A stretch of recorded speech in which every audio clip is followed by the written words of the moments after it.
नमस्कार दोस्तों, एक बार फिर से स्वागत है आपका हमारे इस चैनल में, जहां आज हम एक्सप्लेन करने वाले हैं लस्ट स्टोरी 2 मूवी को, जो कि एक एंथोलॉजी मूवी होने वाली है। सबसे पहले मैं आपको एंथोलॉजी का मतलब बता देता हूं। एंथोलॉजी का मतलब होता है किसी फिल्म या वेब सीरीज में एक से ज्यादा स्टोरी का रहना और इन स्टोरी का आपस में कोई भी कनेक्शन ना रहना, उसे एंथोलॉजी कहते हैं। तो ये भी एक एंथोलॉजी मूवी है और इस फिल्म में 4 स्टोरी है और इन स्टोरी का आपस में कोई भी कनेक्शन नहीं है। तो आइए दोस्तों इस फिल्म को एक्सप्लेन करते हैं। वीडियो अच्छा लगे तो वीडियो को लाइक जरूर कीजिएगा और इसी तरह की वीडियोस पाने के लिए आप हमारे इस चैनल को भी सब्सक्राइब कीजिएगा, ताकि आपको इसी तरह के लेटेस्ट और फ्रेश कंटेंट मिलते रहे। तो फिल्म की पहली कहानी शुरू होती है और हम विजय वर्मा को देख पाते हैं, जो कि अपनी गर्लफ्रेंड से मिलने के लिए शहर जा रहा होता है और बीच रास्ते पर विजय उससे वीडियो कॉल पर बात भी कर रहा होता है। जब वो उससे बात कर रहा होता है तभी अचानक से यहाँ पर उसके बॉस का कॉल आ जाता है, जो कि उसके असल में ससुर जी भी हैं। और यहाँ पर हमें मालूम चलता है कि दरअसल में विजय उनकी कंपनी का सीईओ है, लेकिन हाल ही में एक अर्जेंट मीटिंग के कारण उसे वापस जाना होगा। लेकिन यहाँ पर विजय उनसे काफी देर तक झगड़ा करता है कि वो वापस नहीं आ सकता, लेकिन बाद में उसे जाना ही पड़ता है। लेकिन पहले वो अपनी बीबी से बात करता है और उसकी बीबी भी उसी ऑफिस में काम करती है और वो भी इस मीटिंग में जाने वाली है। और यहाँ हमें पता चलता है कि विजय दरअसल में शादीशुदा है और उसके 2 बच्चे भी है। लेकिन यहाँ पर जब वो निशा से बात कर रहा होता है तभी अचानक से उसकी कार बहक जाती है और उसका एक जोरदार एक्सीडेंट हो जाता है। पर इस एक्सीडेंट में विजय को तो कुछ भी नहीं हुआ था, लेकिन उसकी कार पूरी तरह से तबाह हो चुकी थी। तो अब विजय को इस कार को जल्द से जल्द रिपेयर करवाना होगा, क्योंकि उसे ऑफिस की अर्जेंट मीटिंग में जाना है। लेकिन यहाँ पर मोबाइल में नेटवर्क भी नहीं थे, इसलिए वो एक साइकिल वाले से मदद लेता है और वो उसे मैकेनिक के पास छोड़ देता है। यहाँ पर विजय सबसे पहले मैकेनिक के पास पहुंचकर अपनी कार का पता बताता है और यहाँ पर वो कॉल पर बात करना चाहता था, लेकिन जो टेलीफोन लगा हुआ था वो 2 महीने से डेड है। तब यहाँ पर विजय कॉफी पीने के लिए कॉफी शॉप पर जाता है, जहाँ पर एक कम्युनिटी सेंटर में सॉन्ग की आवाज आ रही थी। जैसे ही वो उस कम्युनिटी सेंटर के अंदर पहुंचता है तो वो यहाँ पर एक टीचर को देख पाता है, जो कि सभी को सॉन्ग सिखा रही होती है। और यहाँ पर हमें मालूम चलता है कि इस लड़की का नाम दरअसल में शांति होता है, जो कि सभी को सॉन्ग सिखाने का काम करती है। लेकिन तभी अचानक से वो विजय को इस तरह से देखती है कि मानो वो एक दूसरे को पहले से ही जानते हैं। अब शांति जैसे ही अपना काम खत्म करके घर की तरफ निकलती है तो उसके पीछे पीछे विजय भी आ जाता है। शांति का घर पास में ही था, तो विजय भी उसके पीछे पीछे आ जाता है। वो शांति से कहता है कि तुम मुझे नहीं जानती हो क्या? 10 साल पहले तुम मेरी बीबी हुआ करती थी और मुझे तो ऐसा लगा था कि तुम इस दुनिया में ही नहीं रही। लेकिन यहाँ पर शांति उसे अनदेखा करने की कोशिश करती है और घर के अंदर जाने लगती है। लेकिन विजय उसे किसी तरह से रोकने की कोशिश करता है और इसी चक्कर में विजय के हाथ में जो कॉफी थी वो शांति के ऊपर गिर जाती है। यहाँ पर विजय उससे माफी मांगता है, लेकिन तभी यहाँ पर एक समीर नाम का पुलिस इंस्पेक्टर आ जाता है। यहाँ पर इंस्पेक्टर को ऐसा लगा था कि शायद विजय उसे परेशान कर रहा है। तब वो पुलिस इंस्पेक्टर शांति से पूछने लगता है कि क्या ये आदमी तुम्हें परेशान कर रहा है? जिस पर कि शांति पुलिस इंस्पेक्टर से कहती है कि मैं इस आदमी को पहले से ही जानती हूँ, इसलिए ये मुझे परेशान नहीं कर रहा था। शांति यहाँ पर विजय से काफी देर से कह रही थी कि वो यहाँ से चला जाए और यहाँ पर इंस्पेक्टर भी विजय से यही बात कह रहा था कि उसका यहाँ पर रहना ठीक नहीं होगा, उसे यहाँ से चले जाना चाहिए। अब शांति विजय को अपने घर के अंदर ले आती है। घर के अंदर दोनों बात करते हैं, जहाँ कि विजय जानना चाह रहा था कि आखिर शांति इन 10 सालों में कहाँ थी। शांति फिलहाल तो यहाँ पर विजय को कुछ भी नहीं बताना चाहती थी, क्योंकि इन 10 सालों में उसने बहुत कुछ झेला है। पर फिर भी वो कहती है कि वो नहाने जा रही है और वो नहा कर आने के बाद बात करेगी। जब यहाँ पर शांति नहा रही होती है तो विजय उसे चुपचाप से देख रहा होता है और ये कहीं ना कहीं शांति ने भी नोटिस कर लिया था कि विजय उसे चुपचाप नहाते हुए देख रहा है। जिसके बाद वो बाहर आती है और बाहर आने के बाद यहाँ पर शांति उसे सब कुछ बताना शुरू कर देती है। वो उससे कहती है कि वो नर्सिंग होम में थी और वो प्रेग्नेंट थी। जब वो घर की तरफ वापस आ रही थी तभी अचानक से उसे एक आदमी मिला, जो कि एक पता पूछ रहा था और वहीं पर एक कार भी खड़ी हुई थी और उसकी पत्नी जो है वो प्रेग्नेंट थी। तो इसलिए उसे ऐसा लगा कि मुझे इनकी हेल्प करनी चाहिए, लेकिन ये सिर्फ एक ट्रैप था जो कि उसे किडनैप करने का था। अचानक से उन लोगों ने उसे किडनैप करने की कोशिश की और इसी झड़प में शांति वहां से भाग गई थी और यहाँ पर आ गई। तब से उसका वहां से कोई भी कांटेक्ट नहीं था। तब विजय यहाँ पर शांति से कहता है कि तुमने मुझसे कांटेक्ट करने की कोशिश क्यों नहीं की? लेकिन शांति उससे कहती है कि मुझे बहुत ज्यादा डर लग गया था और वो किसी को भी इन सब के बारे में नहीं बताना चाहती थी। और इसी के साथ विजय और शांति की नजदीकियां बढ़ जाती है। लेकिन यहाँ पर शांति दूर जाकर फिर से विजय से बात करना शुरू करती है। शांति यहाँ पर विजय से पूछती है कि आखिर इन 10 सालों में उसने क्या किया, जिस पर कि विजय उसे बताता है कि उसने अनीता से शादी कर ली, जो कि उनकी क्लासमेट थी और उसके 2 बच्चे भी है। शांति उसे कहती है कि लेकिन तुम तो कुछ करते ही नहीं थे, जिस पर कि विजय उसे कहता है कि अब मैं उस कंपनी का CEO हूँ। शांति यहाँ पर विजय को ये भी बताती है कि उस समय भी अनीता तुम्हें पसंद किया करती थी और कभी कभी तो मुझे अनीता से जलन भी हुआ करती थी।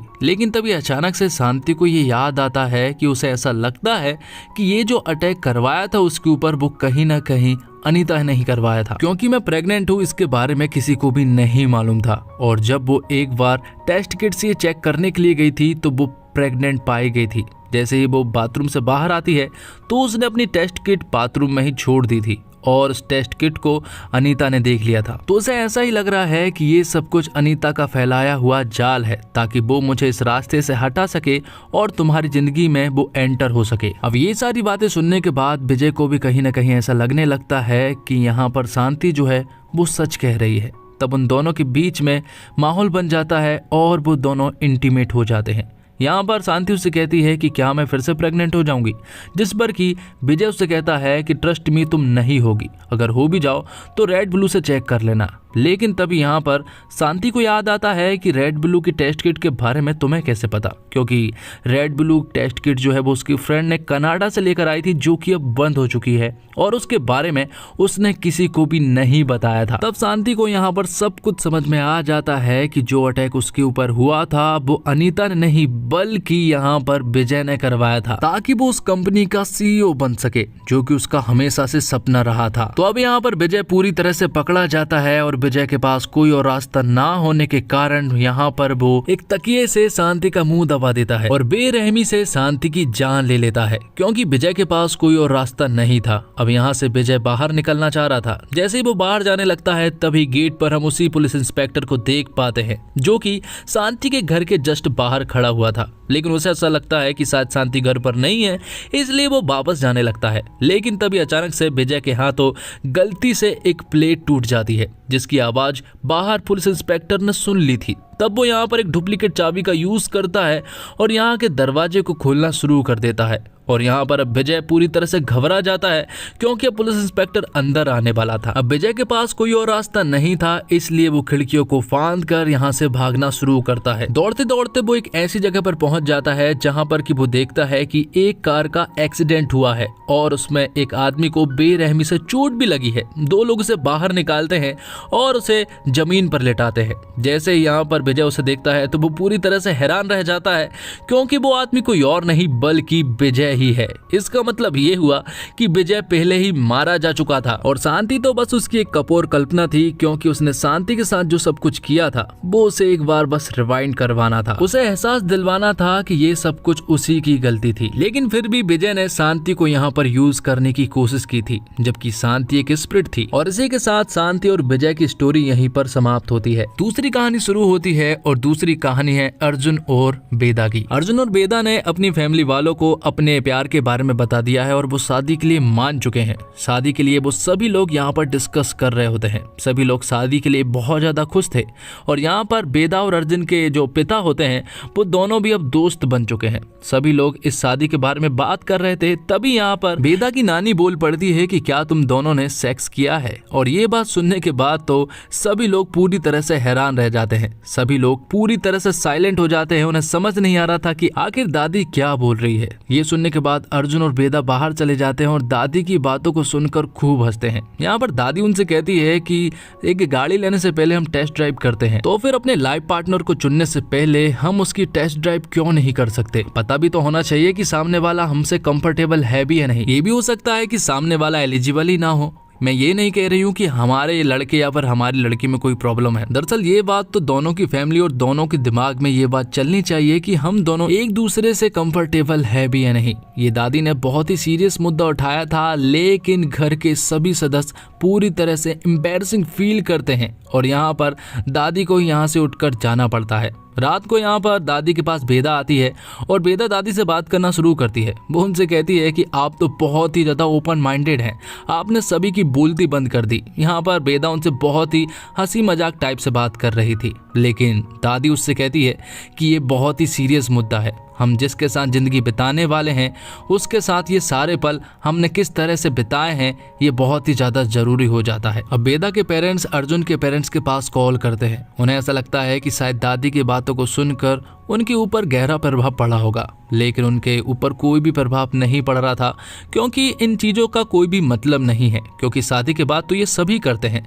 इसलिए ये उसे बहुत ही लाइट रूप में लेते हैं। लेकिन यहाँ पर अर्जुन और बेदा ने इसे सीरियस ले लिया था और वो एक रूम बुक करके दादी की बताई हुई चीज करने के लिए पहुंच जाते हैं। अब रात को बेदा के घर पर जब उसके मम्मी पापा घर लौटते हैं तो दादी उनका इंतजार कर रही थी। यहाँ पर दादी उनसे कहती है कि मैंने जो कहा था वो बिल्कुल सही कहा था, लेकिन बेदा के पापा उसे बहुत ज़्यादा चिल्लाने लगते हैं। लेकिन तभी यहाँ पर दादी उनसे कहती है कि एक बार अपने रिश्ते को भी देख लेना, क्योंकि वो उनकी बहुरानी को देखकर समझ गई थी कि वो अपने पति से पूरी तरह से सेटिस्फाइड नहीं है। अब अगले दिन बेदा दादी से मिलने के लिए पहुंच जाती है और वो उन्हें बताती है कि हम दोनों ने वो सब कुछ कर लिया है और वो काफ़ी अच्छा था। वैसे ज़्यादा अच्छा तो नहीं था क्योंकि ये फर्स्ट टाइम था और वो काफ़ी ज़्यादा नर्वस भी थे, इसलिए वो लोग फिर से कई बार होटल रूम बुक करते हैं और वहां पर वो कई बार इंटीमेट होते हैं। अब अगले दिन वो पहुंच जाते हैं फिर से दादी के पास। दादी से वो कहते हैं कि अब हमारे बीच में सब कुछ सही है।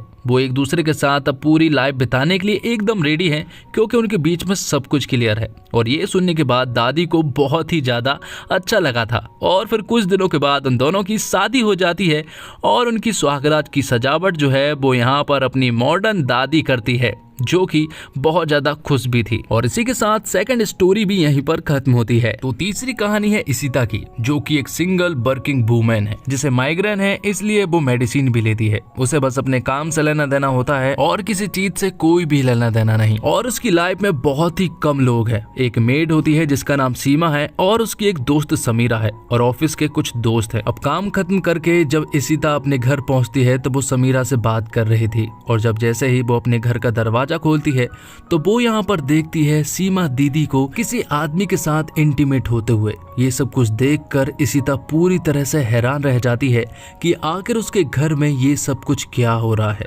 यहाँ पर वो पूरी तरह से हैरान थी, लेकिन उनके देखने से पहले ही इशिता घर के बाहर चली जाती है और यहाँ पर बाहर वो समीरा को बताती है कि सीमा दीदी यहाँ पर किसी आदमी के साथ इंटीमेट हो रही थी। वो यहाँ पर जो भी हुआ था वो सब कुछ समीरा को बता देती है। थोड़ी देर के बाद यहाँ पर वो आदमी बाहर निकलता है जो कि किसी ऑफिस में काम करता है और सीमा दीदी भी लिफ्ट के द्वारा नीचे चली जाती है और यहाँ से सीधा अपने घर चली जाती है। ये भी सब कुछ भी हुआ वो सब कुछ 3 बजे के आसपास हुआ था। अब हैरान होते हुए इशिता घर के अंदर आती है और वो उस बेड को देखती है जिस बेड पर अभी सब कुछ हुआ था। वो यहाँ पर पूरी तरह से फ्रस्ट्रेट थी। अब अगले दिन के सीन में हम देखते हैं इशिता को जो कि सीमा दीदी को घूर कर देख रही थी, लेकिन इशिता ने सीमा से यहाँ पर कुछ भी नहीं कहा था कि कल उसने उनको सब कुछ करता हुआ देख लिया था। यहाँ पर उसने सीमा से जिक्र भी नहीं कहा था, लेकिन उसकी बातों में थोड़ी झिझक तो थी। अगले दिन फिर से 3 बजते हैं और 3 बजते ही यहाँ पर इशिता फिर से अपने घर के अंदर आ जाती है, जहाँ पर कि वो आदमी फिर से उसकी मेड सीमा के साथ इंटीमेट हो रहा था। यहाँ पर फिर से इशिता उन्हें देखकर पूरी तरह से खो जाती है। उसकी लाइफ में ये सब कुछ कभी भी नहीं हुआ था, इसलिए यहाँ पर वो उन्हें देखकर एंजॉय कर रही थी। दिन धीरे धीरे बढ़ते जाते हैं और इसी तरह से 3 बजे का टाइम मिलाते हुए इशिता उन्हें एंजॉय करते हुए देखने लगती है। और आगे हमें मालूम चलता है कि दरअसल सीमा के घर पर पर्सनल स्पेस ना होने के कारण उन्हें ये सारे काम इशिता के घर पर करने पड़ते हैं। उनका घर में सिर्फ एक कमरा होता है और उसी कमरे में उनकी की पूरी फैमिली रहती है। यहाँ पर आगे चलकर हम देखते हैं कि 3 बजते ही इशिता रोज टाइम मिलाने लगी थी और उन्हें देखकर वो एंजॉय भी करने लगी थी। लेकिन एक दिन इशिता के घर पर सीमा और उसका पति इशिता के घर पर ही था। सीमा ने आते हुए इशिता को देख लिया था, इसलिए वो तुरंत ही अपने पति के पास कॉल लगाती है, लेकिन उसका मोबाइल इशिता के घर पर ही रखा हुआ था और उसका पति भी उसी के कमरे में था। अब सीमा को ये समझ नहीं आ रहा था कि आखिर अब वो क्या करे, लेकिन तभी उसे ये समझ आता है कि यहाँ पर इशिता उन्हें चोरी छुपे देखने की कोशिश कर रही है, इसलिए उसने यहाँ पर कुछ भी नहीं कहा था। वो यहाँ पर अपना एक कोना पकड़ लेती है और यहाँ पर सीमा ने इशिता को पूरी तरह से देख लिया था। कि आईने में वो उन्हें ये सब कुछ करता हुआ देख रही है। ऑफिस में भी 3 बजते ही वो कोई भी बहाना बना देती है। वो यहाँ पर बहाना बनाती है कि माइग्रेन की थेरेपी लेने के लिए जाना है, जबकि उसे तो 3 बजे का टाइम मिलाना है। और इसी तरह 3 बजते ही वो पहुंच जाती है अपने घर पर, पॉपकॉर्न लेकर कोना पकड़ लेती है और पिक्चर देखना शुरू कर देती है। इसी तरह से कई दिन बीतते हैं, लेकिन एक दिन अचानक से वो दोनों इसके सामने आ जाते हैं, क्योंकि इशिता ने उन्हें देख नहीं पाई थी। यहाँ पर इशिता उन्हें चिल्लाने लगती है, लेकिन तभी सीमा भी चिल्लाने लगती है कि चोरी छुपे इस तरह से किसी कपल को इंटीमेट होते हुए देखना बहुत गलत बात है। उन दोनों के बीच में बहुत ज्यादा चिल्ला चोट होने लगती है, क्योंकि यहाँ पर इशिता भी पकड़ी गई थी कि वो उन्हें चोरी छुपे देख रही थी। इसलिए इशिता उसे काम से निकाल देती है और अगले दिन किसी दूसरे मेड को हायर कर लेती है। आखिर वो मेड जानना चाह रही थी कि आखिर सीमा ने यहाँ से काम क्यों छोड़ा। सीमा ने कहीं और काम ढूंढ लिया था, क्योंकि उसे भी काम की जरूरत थी। दूसरी तरफ सीमा के पति को सीमा ने ये बात नहीं बताई थी कि इशिता उन्हें चोरी छुपे देखती थी। इसलिए सीमा का पति जो है वो यहाँ पर सीमा के ऊपर बहुत ज्यादा गुस्सा करता है, क्योंकि उसे ये सारी बातें बताना था, क्योंकि वो सब कुछ होता हुआ देख रही थी और हम ये सब कुछ किए जा रहे थे। एक दिन अचानक से सीमा सब्जी लेने के लिए जाती है, तो यहाँ पर उसकी मुलाकात होती है इशिता से। इशिता भी यहाँ पर सब्जियां ले रही थी। इशिता यहाँ पर सीमा से कुछ बात करना चाहती थी। इशिता यहाँ पर सीमा से कहती है कि अगर तुमने मुझे देख लिया था कि मैं तुम्हें चोरी छुपे देख रही थी, तो तुमने मुझसे कुछ कहा क्यों नहीं। तो यहाँ पर सीमा उनसे कहती है कि मैं क्या बोलती, मुझे तो मजा आ रहा था। जिसके बाद सीमा इशिता से कहती है कि क्या मैं कल से काम पे आ सकती हूँ, और यहाँ पर इशिता हाँ कर देती है। और इसी के साथ तीसरी स्टोरी भी यहीं पर खत्म हो जाती है। तो अब इस एंथोलॉजी फिल्म की आखिरी स्टोरी शुरू होती है, और ये कहानी है दिव्यानी की। दिव्यानी एक हाउसवाइफ है और घर का सारा काम संभालती है। वो एक बहुत बड़े राजघराने में रानी के रूप में है, लेकिन उसका पति जो राजा है, जिनका नाम सूरज सिंह है, और सभी लोग उन्हें माट साहब बुलाते हैं। और राजा जी हर रात दिव्यानी के साथ जानवरों की तरह बदसलूकी करते हैं। जिसके बाद हम देखते हैं सूरज सिंह उर्फ माट साहब को, जो कि कंस्ट्रक्शन साइट पर जा रहे होते हैं। वो शराबी है और सारे उल्टे सीधे धुतकन भी करते हैं, और वो गांव की किसी भी लड़की को नहीं छोड़ते हैं। अब क्योंकि उनकी हवेली है और वो एक राजा है, इसलिए गांव के कोई भी इंसान उनसे कुछ भी नहीं बोलता है। एक दिन जंगल में उसकी मेड उसे मिलती है, जबकि यहाँ पर उसका बेटा भी था जिसका नाम अंकुश है। अंकुश को वो अपने घर भेज देता है और वो अपनी मेड को जंगलों में ले जा लेता है और उसके साथ दुष्कर्म करता है। अब घर आने पर अंकुश ने अपनी माँ को ये सारी बातें नहीं बताई थी, लेकिन अपनी माँ को अपने पति की ये सारी हरकतें बहुत अच्छे से मालूम है। यहाँ पर हमें मालूम चलता है कि दरअसल अंकुश जो है वो आगे की पढ़ाई करने के लिए इंग्लैंड जाना चाहता है और वो अपनी माँ को भी अपने साथ ले जाना चाहता है। लेकिन यहाँ पर दिव्यानी को मालूम है कि उसका नसीब यहीं पर लिखा हुआ है, वो उसके साथ इंग्लैंड नहीं जा सकती। अब अगली रात फिर से सूरज सिंह आते हैं कमरे में शराब की हालत में, और वो दिव्यानी के साथ फिर से जानवरों की तरह सलूक करते हैं। ऐसा बहुत बार हो चुका था। जिसके बाद हम देखते हैं कि दिव्यानी अपनी माँ के पास कॉल लगाती है। दरअसल में दिव्यानी की माँ का एक कोठा है, उसकी कोठा अभी ठीक ढंग से नहीं चल रहा होता है और उसकी माँ की तबीयत भी हमेशा खराब रहती है। यहाँ पर उसकी माँ उससे कहती है कि कोठे पर एक लड़की को बीमारी लग गई है और अब वो काम खराब कर रही है। जिसके बाद अगले दिन हम राजा जी को उठता हुआ देखते हैं, और जैसे ही वो उठते हैं तो वो अपने सामने देखते हैं रेखा नाम की मेड को, जो कि उनके घर पर काम करती है। दरअसल में रेखा नई है और आज उसका पहला दिन है, क्योंकि जो मेड उनके घर पर काम किया करती थी उसने काम छोड़ दिया है, क्योंकि सूरज सिंह ने उसके साथ गलत किया था। जिसके बाद सूरज सिंह के साथ उनका बेटा अंकुश बात कर रहा था। वो उनसे कह रहा था कि मैं इंग्लैंड जाना चाहता हूँ आगे की पढ़ाई करने के लिए, लेकिन यहाँ पर उसके पिता उसके ऊपर बहुत जोर से गुस्सा कर देते हैं। अब आगे हम देखते हैं कि सूरज सिंह फिर से रात को शराब के नशे में घर पहुँचते हैं, लेकिन नशा इतना ज़्यादा था कि वो दूसरे कमरे में अपने आप गिर पड़कर सो जाते हैं। और ये देखकर यहाँ पर दिव्यानी को काफ़ी अच्छा लगता है, क्योंकि पहली बार दिव्यानी कई दिनों के बाद चैन की नींद सोई थी। आगे हम देखते हैं कि राजा जी जो है वो अगले कमरे में पड़े हुए थे नशे की हालत में। सुबह उन्हें रेखा उठाती है, रेखा उन्हें उठाती है, लेकिन तभी राजा जी उनका हाथ पकड़ लेते हैं, लेकिन रेखा हाथ झटक कर यहाँ से भाग जाती है। लेकिन यहाँ पर अब राजा जी के इरादे बिल्कुल भी नेक नहीं लग रहे थे। वो यहाँ पर रेखा से अपने पैर दबाते हैं और उनकी नीयत फिसलने लगी थी। वो रेखा के साथ उल्टी सीधी हरकतें करने लगते हैं, लेकिन तभी यहाँ पर उनका बेटा अंकुश आ जाता है, जो कि कोई उन्हें बुलाने के लिए आया था। इसलिए वो उनसे मिलने के लिए चले जाते हैं और अंकुश यहाँ पर बहुत ज़्यादा शर्मिंदा हो रहा था। इसलिए वो अपनी माँ के पास जाता है और उनसे कहता है कि मैं बहुत पढ़ाई करूंगा और इंग्लैंड जाकर ही रहूंगा। अब रात का सीन दिखाया जाता है जब दिव्यानी सो रही थी और बाजू वाले कमरे से इंटीमेट होने की किसी की आवाज आ रही थी। यहाँ पर दिव्यानी पूरी तरह से समझ गई थी कि राजा जी और रेखा दोनों इंटीमेट हो रहे हैं और दिव्यानी बहुत ज्यादा खुश थी, क्योंकि उस खुशी का रीजन ये था कि दरअसल में दिव्यानी की माँ के कोठे पर जिस लड़की को बीमारी लगी थी वो कोई और नहीं बल्कि रेखा ही है। इसका मतलब कि ये बीमारी अब सूरज सिंह को भी लग जाएगी और इसी को सोचते हुए यहाँ पर दिव्यानी बहुत ज्यादा खुश हो रही थी। उसे कोई भी प्रॉब्लम नहीं थी, लेकिन तभी उसकी नजर पड़ती है बरामदे पर, जहाँ पर कि उसका पति मतलब कि सूरज सिंह नशे की हालत में गिरते पड़ते आ रहे थे, जिससे कि दिव्यानी को बहुत ज्यादा डर लग जाता है और वो समझ जाती है कि कमरे में सूरज सिंह नहीं बल्कि रेखा के साथ उसका बेटा अंकुश है। और इसी के साथ ये स्टोरी भी यहीं पर खत्म हो जाती है। तो दोस्तों, उम्मीद करता हूँ आपको ये वीडियो पसंद आई होगी। वीडियो पसंद आई हो तो वीडियो को लाइक जरूर कीजिएगा और इसी तरह की वीडियोस पाने के लिए आप हमारे इस चैनल को भी सब्सक्राइब कीजिएगा, ताकि आपको इसी तरह के लेटेस्ट और फ्रेश कंटेंट मिलते रहे। और इन चारों स्टोरी में से आपको सबसे अच्छी स्टोरी कौन सी लगी कॉमेंट्स बॉक्स में जरूर बताइएगा। धन्यवाद। जय हिंद, जय भारत, जय श्री राम। मिलते हैं अगली वीडियो में।